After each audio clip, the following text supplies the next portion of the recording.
Man, part of my, I broke one of my cardinal rules. I always tell myself that I'm not going to do a ton of research on folks because I don't want it to be scripted, like where I ask questions like I already know the answer to. But with your story, I couldn't help it. I really enjoyed that interview that you did with Chris Palmore on Gratitude Radio. And I had been rooting around.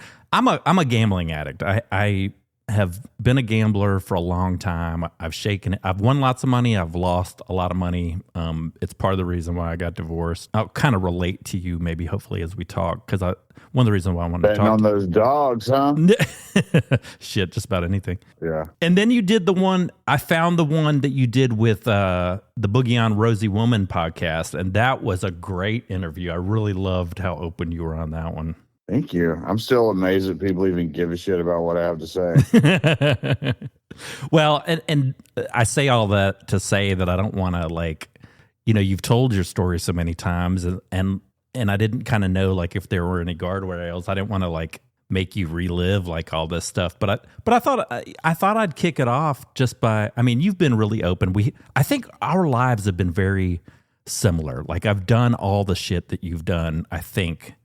And I can relate to your story, and not to summarize in such short order, but you talk about how you started drinking when you were real young. I wasn't quite that young, but it wasn't too much after that. I think you said around 10 years old, right? Did I have that right?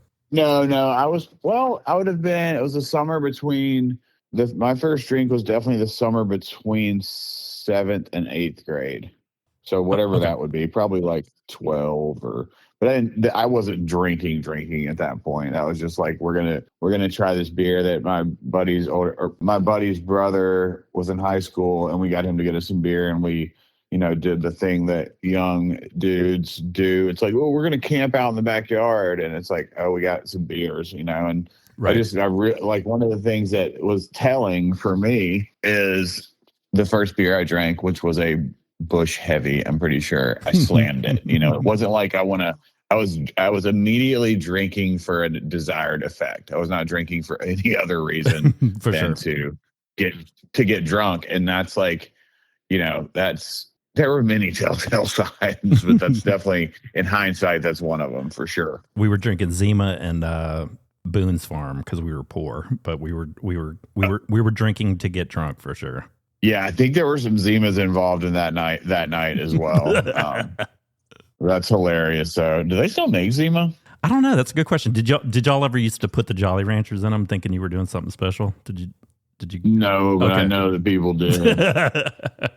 And I laugh about this because I feel really blessed that I got through alcohol, Xanax, cocaine. I made it through that period of my life, and I would be a liar if I said that I don't still dabble a little bit in some things. None of the hard stuff anymore. I still like psychedelics a little bit, although it's lost its luster for me, and it's very, very blue moon. I very rarely drink. I very rarely do any of that stuff. But you've been, to tie it back to the two interviews I listened to, I really admire you for a number of reasons, but one of which is your ability to tell your story, because I love a good story, and I couldn't stop listening to the one that you did on the Rosie Woman podcast. But you went into pretty good detail about what kind of led to you going to rehab and not to make light of it, but I laughed when you were talking about how you considered just going to jail to avoid rehab. Could you tell that story just a little bit? Would you mind? And forgive me for laughing. No, that's like one of the gifts of this whole thing is being able to laugh about really tragic situations or potentially tragic situations. Yeah, so I don't really remember much about that day, but something I clearly remember is I'd been arrested the day before and spent the night in jail, and that next morning they take you into court and you're in the jumpsuit that is standard issue or whatever. And when you go into court, they shackle your legs and wrists. So I have this memory, and I feel like this is pretty accurate. But you got to remember, dude, at this point, I'd been up for fucking probably a week. I don't know. Yeah. They were like, I go into the, I don't know if he was the DA or the prosecuting attorney. I can't ever remember what his specific title was. His name was Richard Babb, and he's incredible. And I give him a ton of credit for helping me get sober with his suggestion for alternative sentencing. But they were like, yeah, we understand you have a problem, and, we've spoken to the judge, and we can either, and my first thing was, I don't have a problem. As I'm sitting there in a jumpsuit with my hands and feet shackled, I was like, I don't have a problem. And, from a zoomed out perspective, it's like, that's just fucking insanity. But they were like, you can, they're going to give you the maximum. They want to give you the maximum amount of time for each charge, which were all super minor charges, but it added up to be about 2 years. Or you can go to treatment, go to rehab and get sober. And my thinking was, because I was smarter than everyone else, of course, yeah. I could go to jail and then get out of it, because I had been wrongfully arrested, which honestly, still to this day, I feel like I probably was. I don't really know. That was the cop. That was the cop that said you look like you were under the influence. Is that right? I look like I was on drugs. Yeah, I'm sure I did, because I was absolutely on fucking drugs. But that whole scenario still is just mind-boggling to me, how that happened. And I feel like it was just a divine intervention of sorts. That was like, whatever the universe had in store for me, that was the way that it had planned to get me sober. Yeah. So yeah, I thought about it. I was like, dude, I can go to jail. I had an attorney because I had a pending charge from a few weeks earlier.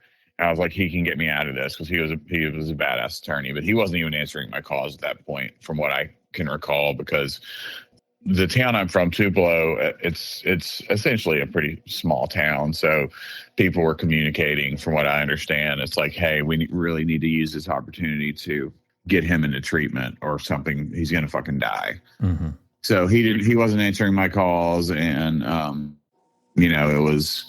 was like, all right, I'll do it. So very reluctantly, I chose rehab over jail, not thinking at all that it was going to last, or I was going to stay in there, or anything. But they were real adamant about enforcing the court order if I left treatment. And that's probably the biggest reason why I did not leave. And then I stayed there. I mean, it is actually, there was I wasn't doing it. I wasn't well enough to be doing it for my kids at that point. I wasn't well enough to be doing it for myself. It was just literally fear of incarceration. So it all happened the way it was supposed to, those couple days, regardless of if it was lawful or not.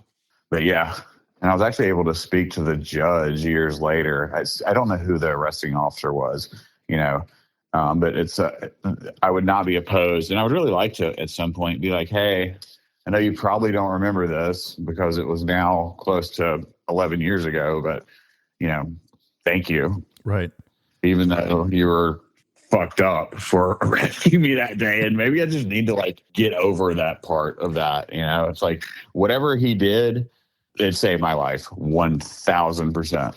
I feel like I'm like that too. Like I have that same kind of draw to want to close the loop on things. And so I could see where you're coming from. Like, it would be cool to let somebody like that know that they, right or wrong, they were a catalyst for you getting well.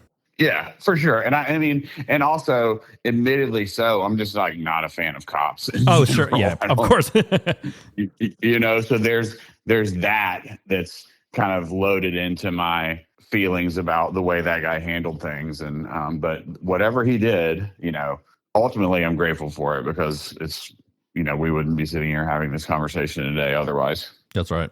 How hard was and I ask you this question because it was one of the hardest things that I ever felt chemically in my body. How hard was getting off benzos for you? Like, is it as hard for you as it was for me? Like, that was the weirdest experience for me.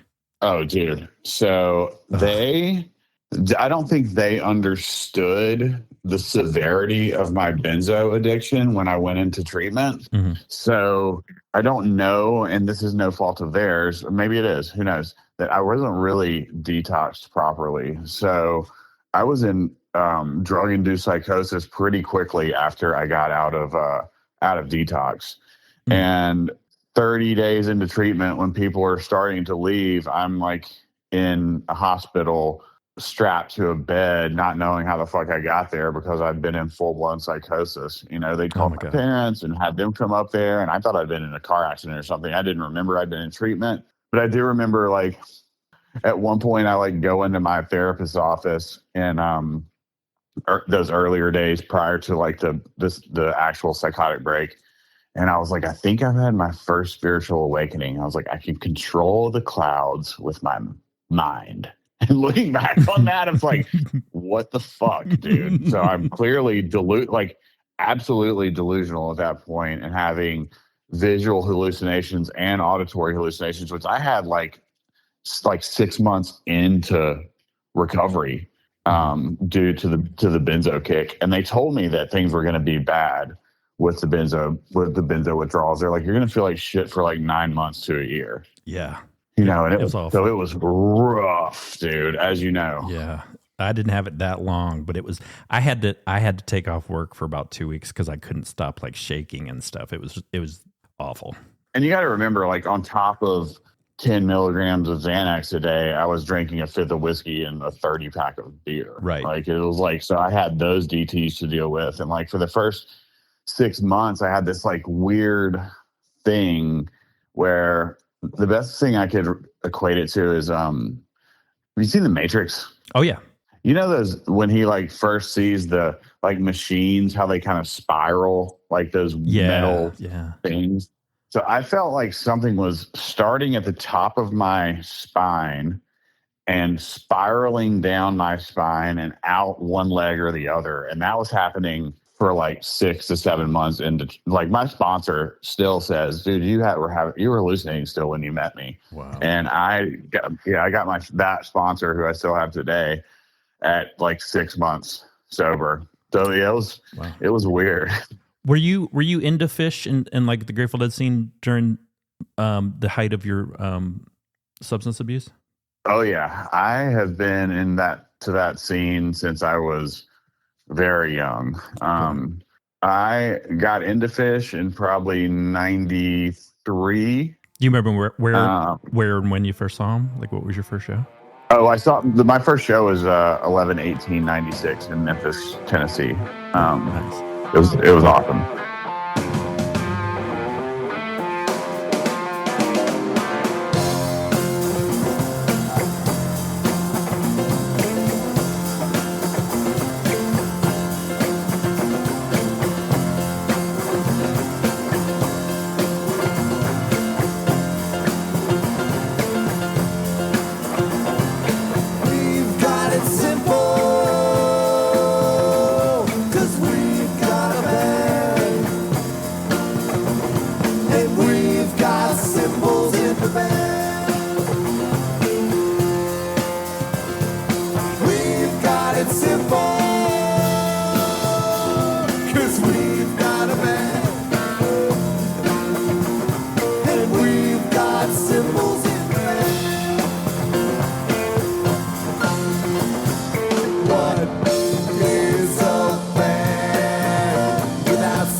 hooked. I was already hooked, but I was supposed to go in '94 to a show at the Grove in Oxford, and I was in 8th grade, so my mom was like, "There's no fucking way you're going to a Fish show." But my best friend got to go, and I was so jealous. But I was talking to somebody about that recently because I was up in North Carolina, like in Hendersonville, which is where this summer camp is. A lot of my friends went, and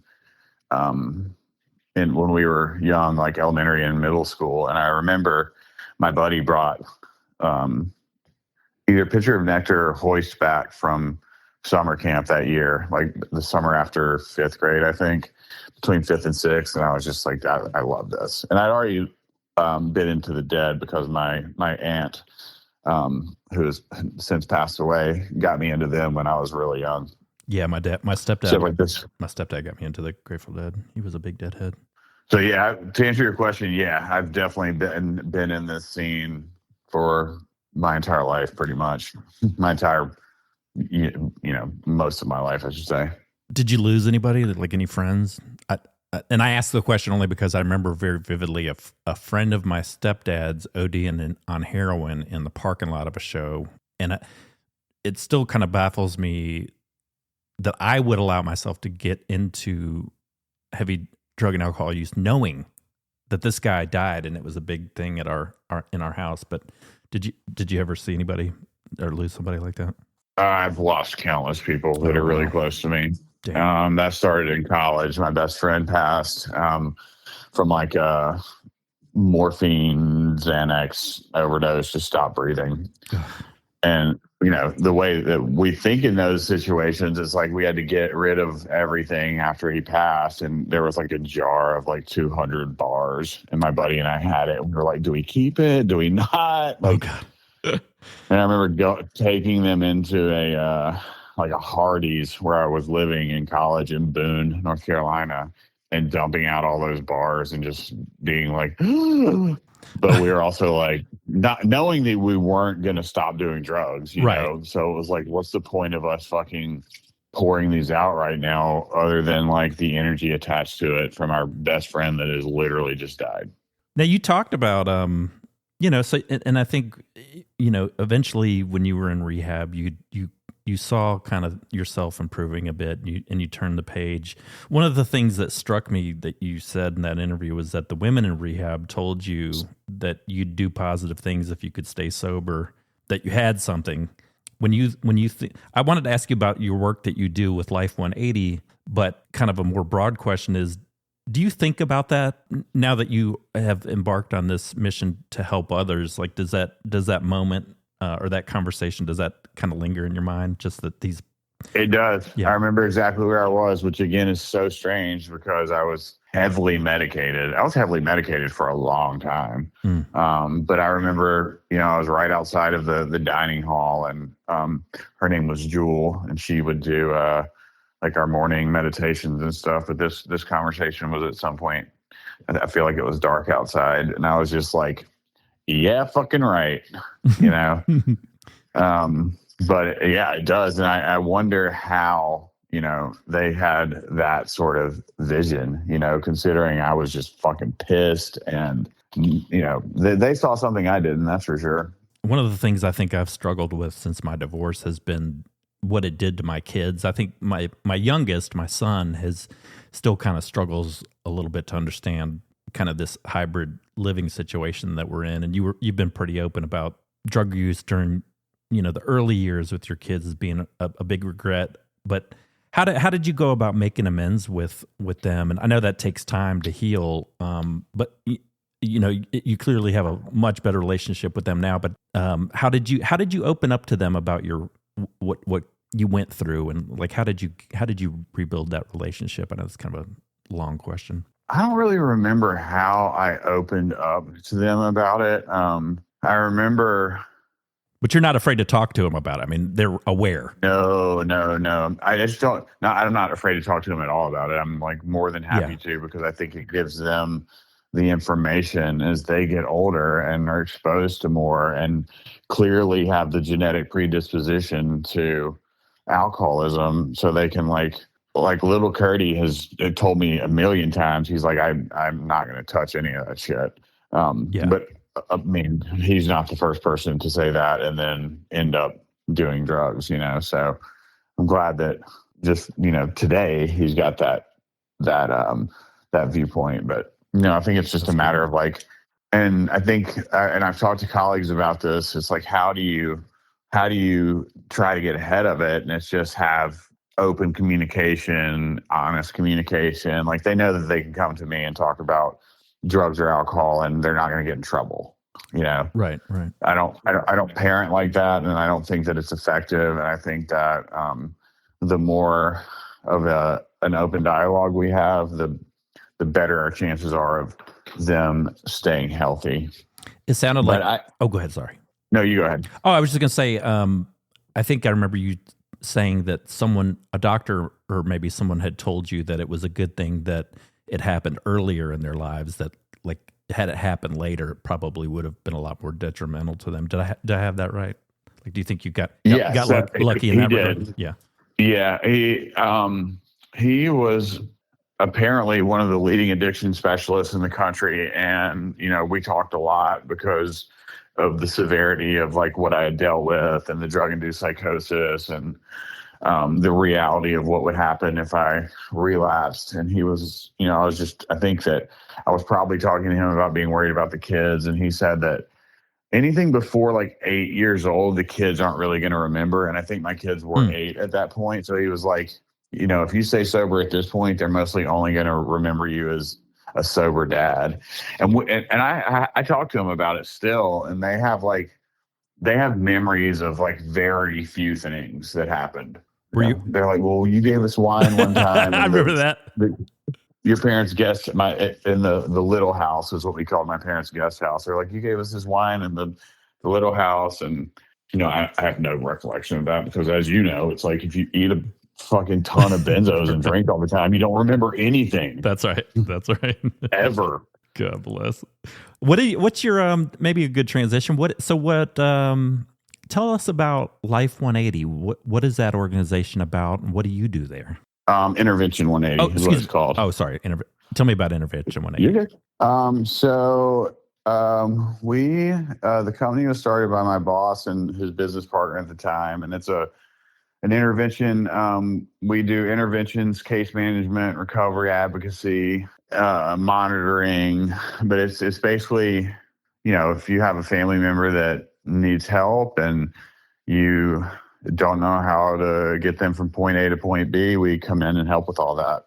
That's so cool. It's like it's typically a 2-day approach, and depending on what the needs are of the identified patient, we have a couple different approaches to intervention. But we work with the family the first day, and this is very boiled down. We work with the family the first day and prep for the intervention, get the letters written if that's the route we're taking, kind of plan where the intervention is going to be the next day, who's going to be involved in it, and then we intervene the next day and transport to treatment. And then we become involved with their treatment team for the course of treatment. And then we have other services that continue after that.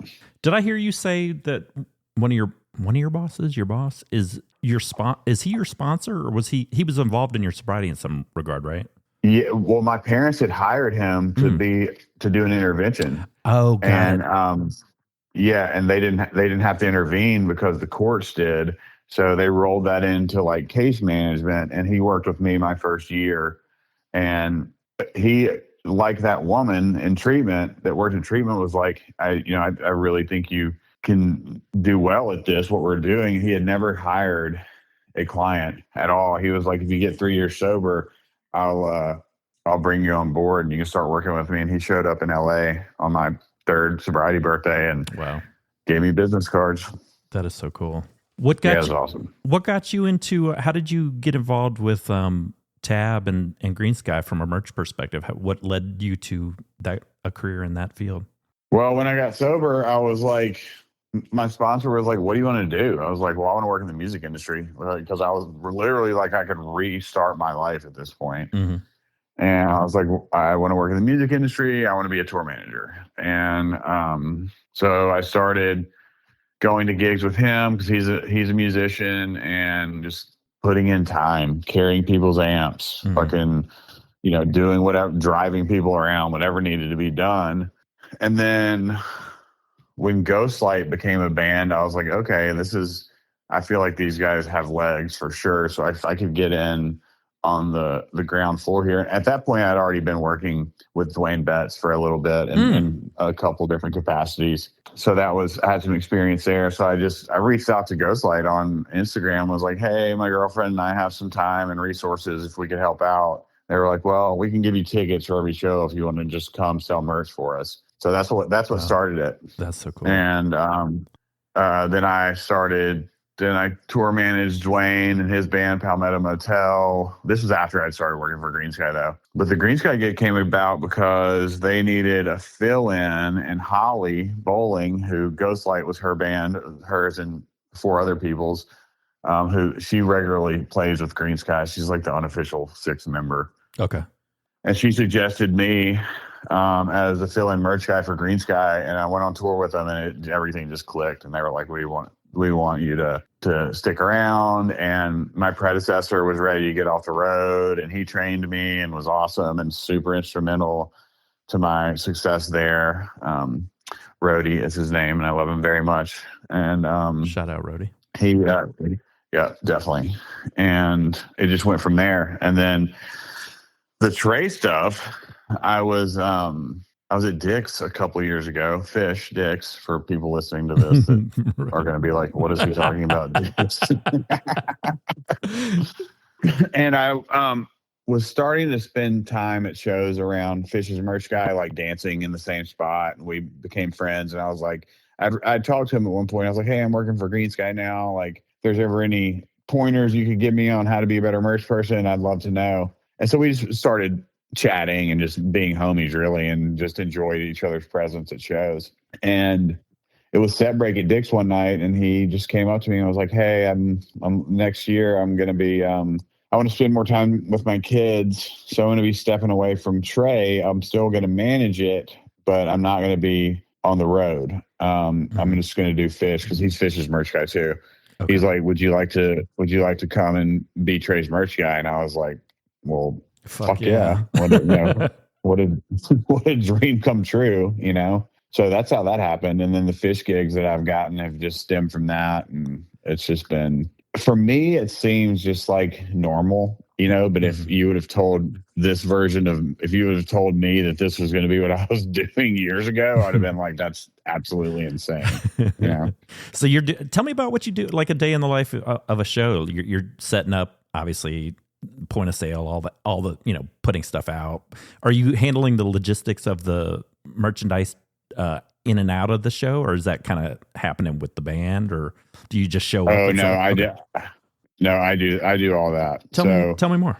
Once the everything's loaded in, the merch is in the nose of the truck. So I start to pull what we need for the day, and then I bring it all in, recount it to make sure all the numbers are on, enter everything in our spreadsheet, which there's lots of spreadsheet and data entry in the merch world. Oh yeah.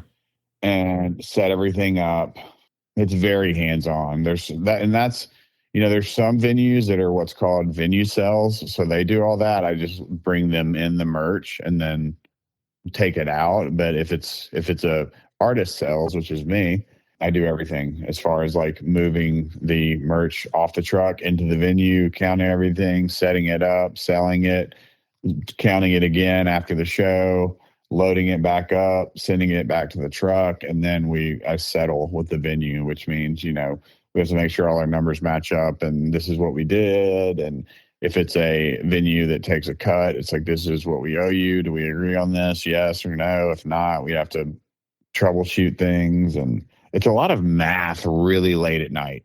Yeah, I bet. Which is difficult sometimes, especially if you've been working nonstop since 9 a.m. And it's very physically involved, Oh, for sure. I've done it on a very smaller scale with some friends I have with bands, nothing like that. But I love doing it. It's fun, and you get to get into shows, which is never a bad thing. And that's great. And I love.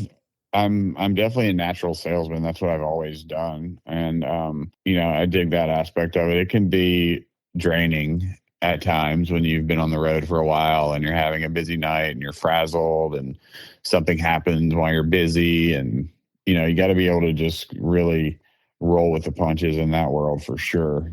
Do you draw? And also, you're dealing with people that are super fucked up sometimes. Yeah, I was going to ask you about that. All right, have some patience because, somebody wants to talk for 10 minutes while there's a line behind them and they have no self-awareness. It's like, all right, how do I tell this person to gently get out of the way, please? Yeah, I'm glad you said that. I didn't write that down, but I thought about that earlier to ask you about that. How much inspiration do you draw? I mean, obviously, there's a parallel between your journey and Trey's journey with kicking and setting up Divided Sky. Do you get do you feel energy from him in that regard as part of your sobriety journey? Yeah, I mean, I think I've had lots of conversations with Trey about recovery, and he's great. He's such a light in this community in so many ways. But we've had some really funny conversations about recovery too. Like, that's cool. Yeah. Because like we were saying earlier, it's good to be able to like laugh at tragic events. No doubt. I think I remember I had this conversation with somebody before, and before he got sober, I think he tells the story about how the backstage scene had gotten to be just out of hand, like hundreds of people backstage every show getting fucked up, and like just him having and I know this is somebody you work for, you can't really comment on this a lot, but just I look at him as like this beacon of light for people that want to get sober, and just what he went through, the telling of his story, and just how he was able to. He just seems like a baby doll, like just the sweetest man now, and of course, Divided Sky is doing incredible work for people, and so anyway, I just wanted to ask you about that, but. Yeah, I mean, it's the ultimate giving back. We keep what we have only by giving it away, and Trey's doing that on a number of levels. Yeah, your relationship with Hoffman, I've not been able to get into much quote unquote jam grass, but I've always really liked Green Sky Bluegrass. He did a really, really, really good interview with Andy Frasco on Andy's show, and I think were you on stage playing an instrument at one point? Did I see you up there at one point? Oh yeah, sometimes I play what's called the vibra slap, which is this like percussion instrument that I play poorly, but I do it nonetheless because I get nervous when I get up there. I do it really great when I'm sitting there rehearsing it before I go on, and I usually just fucking biff it when I'm like actually up there. But it's fun and it's funny, and it's part of the Green Sky thing, really. That's great. Well, I have to tell you, man, you post these posts on Instagram of you back then, and I see pictures of you now. Man, you really cleaned up well. I'm really jealous. I need to know where you buy your shirts, because your shirt game is very strong. Thank you. I do like my fashion very much. I like to dress nice for work. That's for sure. Yeah, man, you look great. I'm glad you're around. Actually, I'm glad you're around. Thank you. You made a post not too long ago, and you were kind of shouting out like your top 5 albums of the year, and I'll tell everybody. One was King Giz, You're Heavy on Geese, Bar Brothers, Big Thief, Dove Ellis. Tell us about what you're listening to right now. In addition to those guys, is there any other bands that people are sleeping on that you're heavy on right now? Let me think. I saw you in an MJ Lenderman t-shirt, and Manning Fireworks is amazing. And I got turned on to them from Patterson Hood, who said that was the album of the year last year was Manning Fireworks. Well, that was year before last. Oh, year before last. Okay, my bad. Yes. Yeah, for sure. It was definitely my favorite album of the year, probably between that and the Giz album that was out that year. But Kevin Morby's got a really great new song out. I'm excited about his new record coming out, The Nude Party, which those guys actually went to school, or were Boone people where I went to school. They were just there after me. Just put out a really great record. Where'd you go? App State? App State, okay, yeah. Okay. I love the new Big Thief from this year. Buck Meek, who's in Big Thief, is putting a record out, and so far the tunes from it have been incredible. I heard this Shakira song on film I watched the other night that was just like one of the most beautiful things I'd ever heard, and I've been kind of listening to that That's cool. on a repeat. Yeah, and I that love was that. random. It's called Pienso and Tea, I think. But it's beautiful, ethereal, you know. What else have I been listening to? I've been listening to I've made the switch to Apple Music because of, you know, the implications of Spotify, just the owner being a terrible person. Oh, I haven't heard about that. But anyway, I'll look it up. Yeah. I've been listening to I've still been listening to a lot of Geese. I've kind of been going back lately and listening to some Pearl Jam, and because all that stuff, grunge was like what really solidified my love for music when I was really young, I think, because I was fortunate enough to be coming of age, you know, when a tween and a young teenager when all that was happening. And I was super into it, and I still listen to it. I love Pearl Jam. I love Pearl Jam's first 3 albums, really. Oh, that album, and, you know, One. I spun that for a solid year, I swear. Which one? Wasn't it called One or 10? Oh, was it in 10? 10. Jesus. All right. Sorry. Yeah, that was their first. Yeah, that was their first album. I have lasting effects from my drug and alcohol use. Sorry. Me too, dude. And it worries me. I'm like, fuck, dude. Sometimes I'm like, do I have early onset dementia, or is this like, dude, is this what it's going to be like from taking fucking? Because things that I've noticed about aging are like, I used to never not be able to know what a song was when I heard it. Mm-hmm. Would never. There's no question. And sometimes I'm like, why can't I fucking pick the name of this? And just weird stuff like that. I've started to like not be able to recall so much. Mm-hmm. And even in conversations, like if I'm like, what did I eat for dinner last night? I'm the same. I don't know. Yeah. And then I'll remember the weirdest shit from 20 years ago, but I can't remember what somebody told me 2 days ago. I'm with you. Yeah. I'm hoping that it's not something that's really bad. Me too. Well, cool. Yeah, I'll put all of that stuff in the show notes. Two more things I want to ask. Alice in Chains, love Alice in Chains. Yeah, I cry even now on some of their stuff. I like thinking about Lane whenever some of that old, like that whole Unplugged show they did. It's hard to watch, but it's so good. Incredible, dude. I was going to ask you about actually, you know what? First of all, I think one of the more poetic things that I've picked up on from your journey is this relationship you've got with your mother, and how tumultuous things got there at the height of what you were going through, but kind of closing the circle there and finding love again and with your mom. I know that's important. Everybody loves their mom, but how proud of you is she? And is there anything you would say to your mom just in appreciation? Both of my parents, really. I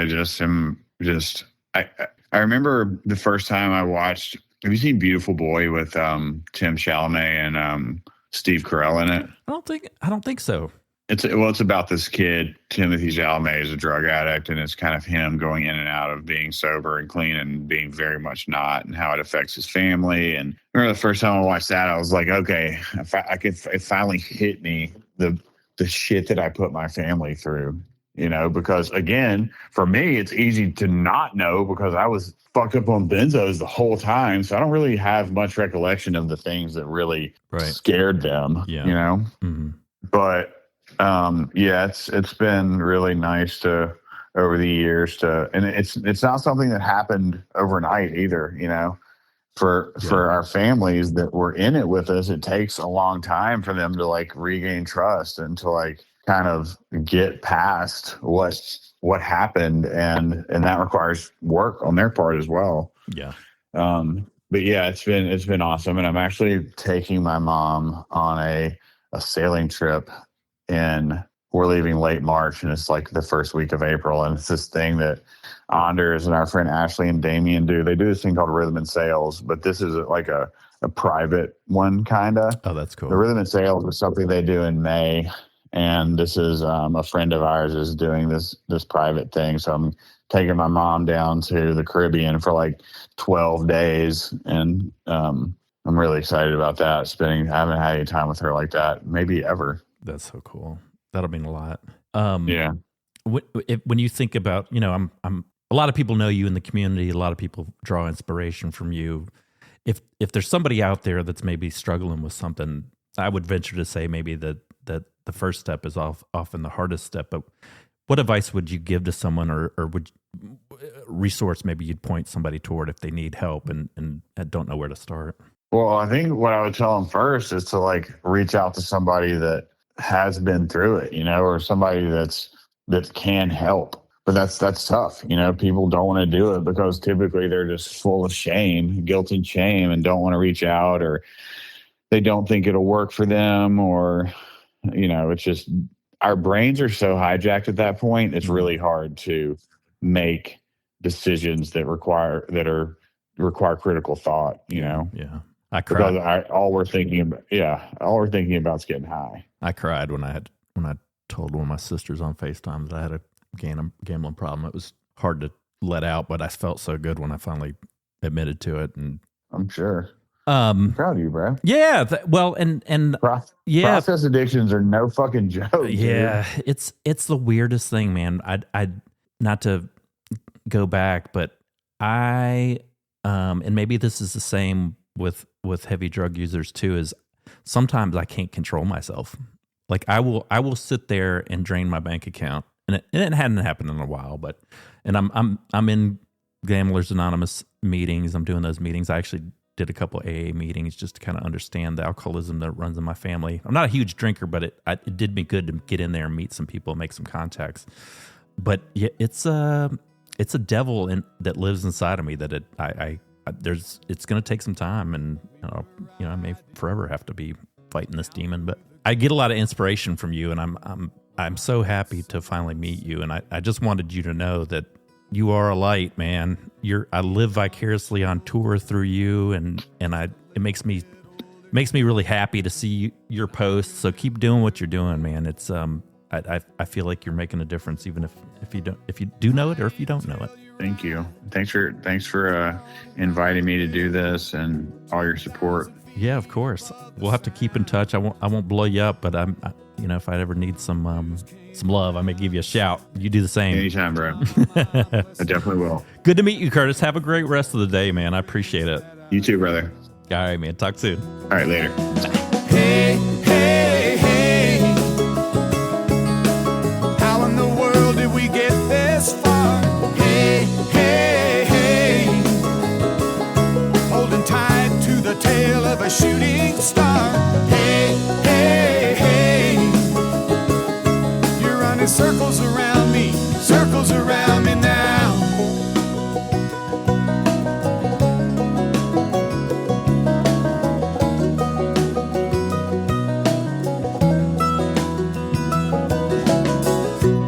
Was I dreaming, or did this really happen? I can feel the earth below my feet.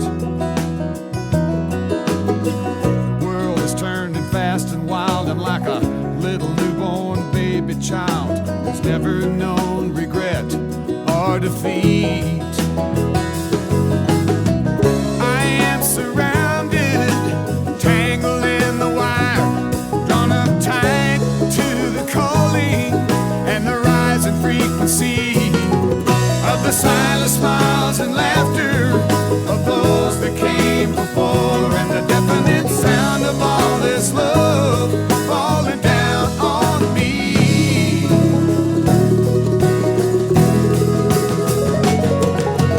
Hey, hey, hey. How in the hell did we get this far? Hey, hey, hey. Holding tight to the tail of a shooting star. Hey, hey, hey. You're running circles around me now. Hey, hey, hey.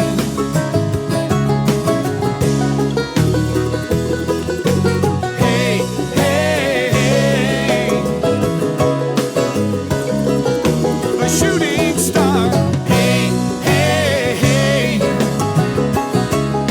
running circles around me now.